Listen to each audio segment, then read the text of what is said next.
I speak at the oracles of God, I speak with grace. And only God supplies. There shall be no errors, there shall be no contradiction. There shall be clarity of expression of form of understanding of purpose. Let the light of Christ Jesus shine forth in every heart. And Jesus be glorified and we be edified. In Jesus' name, amen.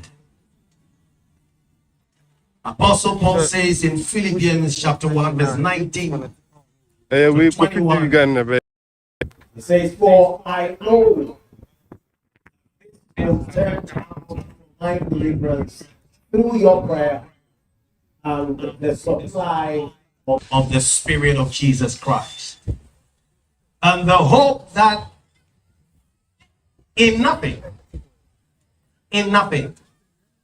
I shall be ashamed, but with all boldness as always, so now also Christ will be magnified in my body, whether by life or by death.